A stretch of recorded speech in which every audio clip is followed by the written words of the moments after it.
కొంతమంది యాంకర్స్ చేసే ఇంటర్వ్యూల వలన మనలాంటి చూసే వాళ్ళకి చాలా హెడేక్గా తయారవుతున్నారు. వాళ్ళు చూసే వాళ్ళకి చాలా డిస్టర్బెన్స్గా ఉంటుంది. వాళ్ళకి ఒక సూచన ఏంటంటే, మీరు ఒక గెస్ట్ని ప్రశ్నలు అడుగుతున్నప్పుడు పూర్తిగా ఆన్సర్ చెప్పనివ్వండి.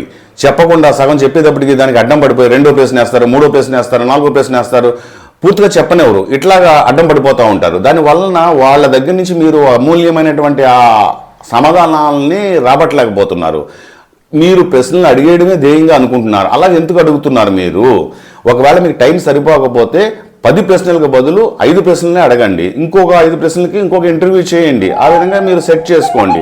అదొకటి. ఇంకోటి ఏంటంటే, ఎదుటి గెస్ట్ చెప్తున్నప్పుడు మీరు అంటా ఉంటారు. ఎందుకు? మీ ఊళ్ళు ఎవడు వింటాడు?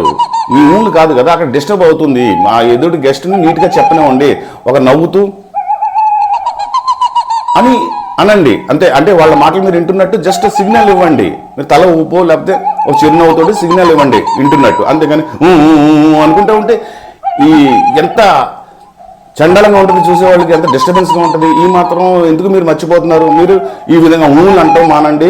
తర్వాత ఈ అడ్డం పడిపోవడం మానండి. మీరు కొంతమంది ఓవర్ యాక్షన్ చేస్తూ ఉంటారు. ఏంటంటే నేనే మాట్లాడేద్దాం అని. మీరు అంతగా మాట్లాడాలనుకుంటే మీరు గెస్ట్ ప్లేస్లోకి వెళ్ళి మాట్లాడండి. యాంకర్ ప్లేస్లో ఉండకండి. మన యాంకర్ ప్లేస్లో ఉన్నవాళ్ళు మనం ఏం చేయాలంటే, ఒక నీట్గా మనం తక్కువ మాట్లాడుతూ గెస్ట్ తోటి ఎక్కువ మాట్లాడేలాగా మనం ప్రవర్తించాలి. ఇది మీరు గమనించండి. దీనివల్ల చూసే వాళ్ళకి చాలా ఇబ్బందిగా ఉంటుంది. Okay, thank you.